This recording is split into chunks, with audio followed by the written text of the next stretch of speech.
So the RBA is predicting a 20% housing crash. Let's have a look.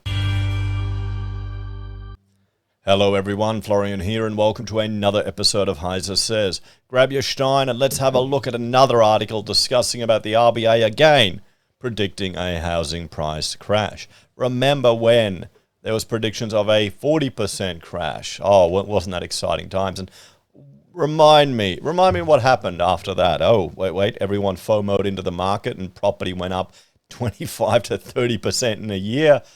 Yeah. So even if we see a 20% crash over 2 years, most of us who bought a few years ago are still going to be property, gurus? You know, the boomer experience, property to the moon, doing bugger all.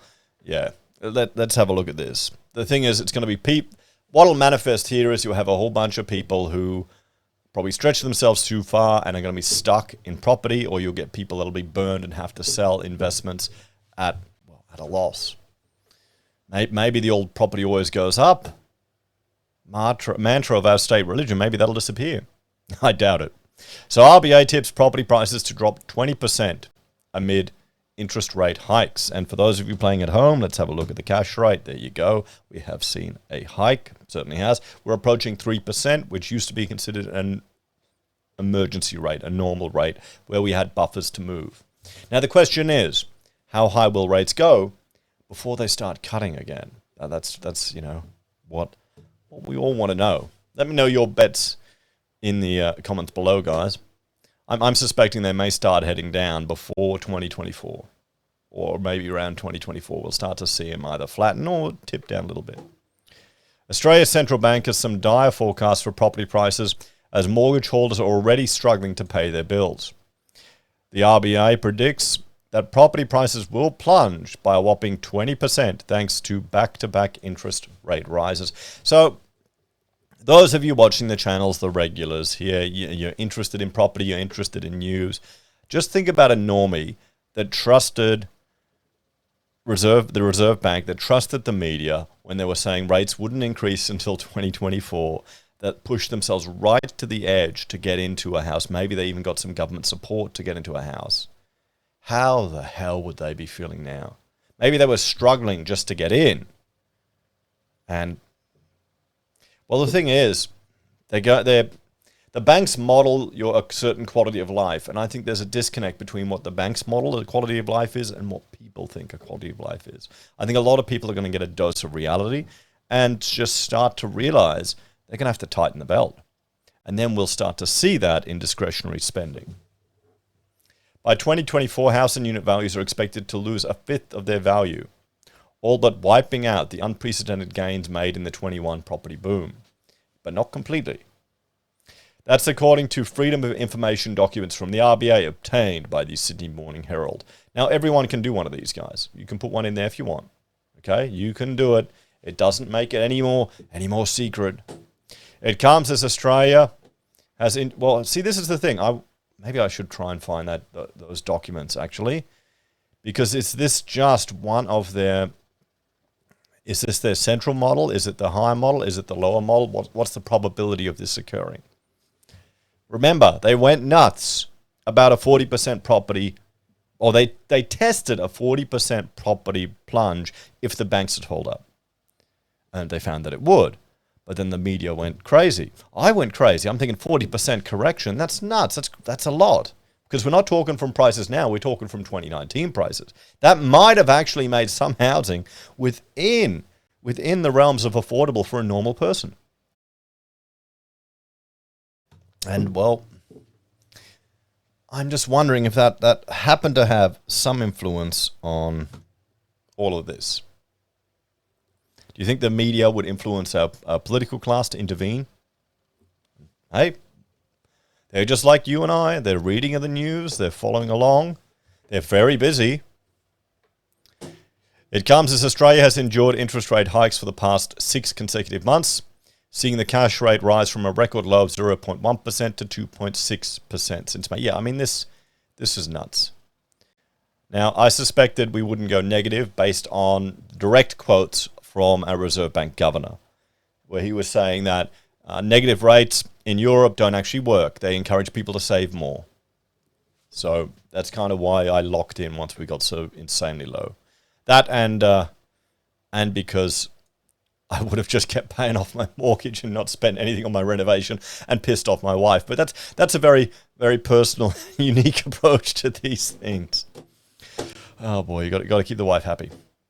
In the FOI documents, an unnamed RBA economist wrote, we're now anticipating housing prices to decline over the next few years. Yeah, you and every other bank out there. I mean, okay, interest rates go up. This should not be surprising to anyone. So the sad thing is, it's going to surprise some people. That reflects the ongoing slowing in momentum in the market and the steepening of expectations for the future path of interest rates. The same RBA economist tipped property prices to drop by 11% by the middle of next year. However, they warned the fall could be larger, hitting 20% by 2024. Australia's two biggest cities, Sydney and Melbourne, are in for a rough rest of the year too if the RBA predictions come true. Now, if you're in the market looking to buy now, are you going to wait 2 years to maybe save 20%? It depends. Depends how much of the costs are of not jumping in. Properties in both state capitals are slated to fall by 1.5% every month for the remainder of the year. Because if we get into a deflationary scenario, people are just going to hold off on spending their money, and then they'll incentivize people to spend their money. And now that can get even worse. Since May, when interest rates were first raised, after being at record low levels, the real estate market has shown signs of slumping. Housing prices fell by 0.9% in September, on average across Australia, according to PropTrack. In the capital cities, prices dropped by 0.22% over the last month. Yeah, but let's look at this, okay? This is asking prices in Sydney. Let's bring this up. We'll reload this, guys, because, okay, if we go from 1.6 million for a 3-bedroom house in Sydney, okay? But this is the Sydney postcode, so it's going to be more expensive. But even if we lose 400 grand on that, which isn't, which would be close to 20%. There you go. You're looking at 1.2. Hang on, let me. Was it 1.6 times 0.2? Yeah, you're culling about 300 grand off it, guys. We're not going that far back. Property isn't going to be that affordable, but it's an incentive to wait. But is it going to help people who can't get in the market? Not really. If you can't get in the market now, you're not going to be able to get into the market in the future as interest rates go up, because your ability to service the loans won't be there. This means capital city prices, or it may be easier for some. This means capital city prices have reversed, with falling prices in the last 7 months taking them to the same level they were a year ago. That number is largely in line with NAB's prediction, released earlier this month, which forecast house prices to plummet even further next year, with an overall drop of 23% in some states between 22 and 23.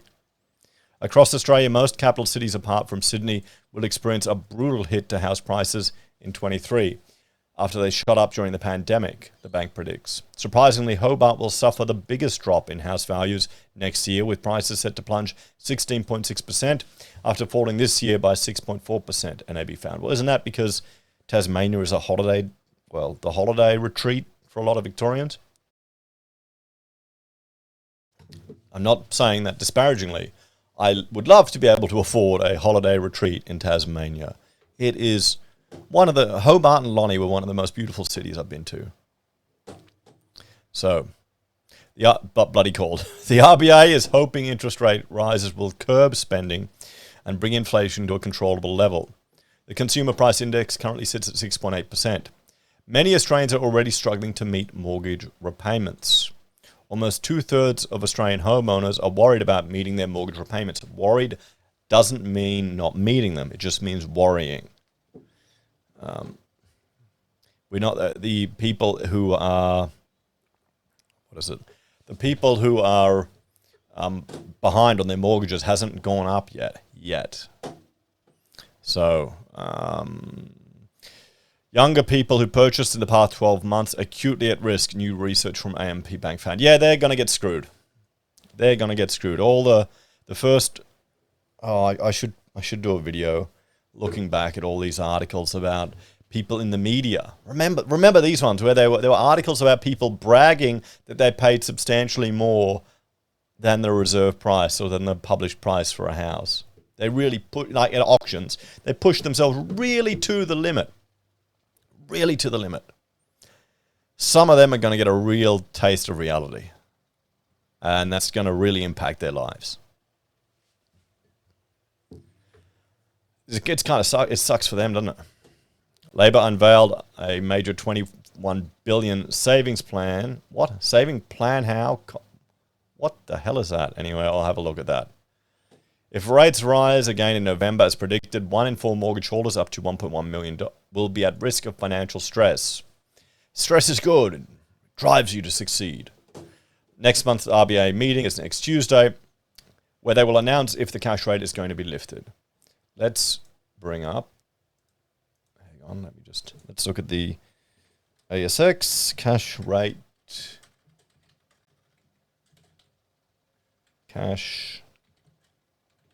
predictor tracker. There we go.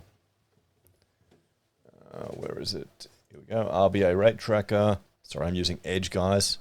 Is that hipster and cool now? Oh, get away all your rubbish. So, right now, a few days ago, a 97% prediction of an increase to 2.85%.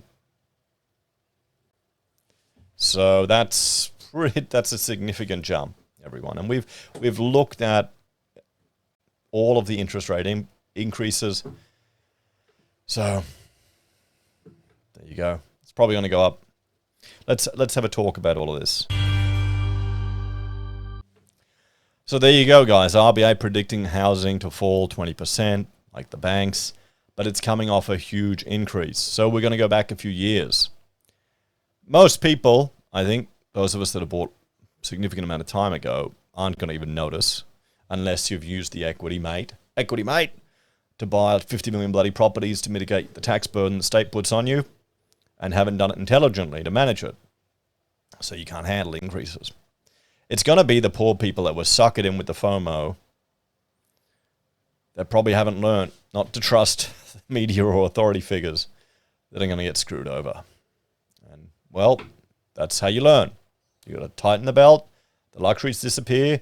Maybe you got to cut back on the, coloured dye and supporting netball. That's how we got to do it, guys. Time to stop being woke. As always, I'm going off topic again. Let me know your thoughts and opinions on this one. Thanks for watching. Check out my other channels, HeiseBim and HeiseSays International. On HeiseBim, I'm discussing Rivet templates at the moment.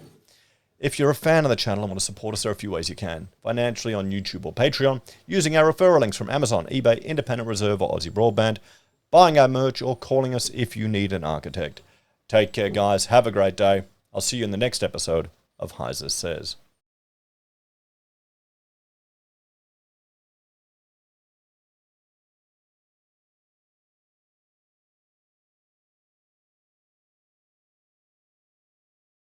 At least they're not predicting 40%.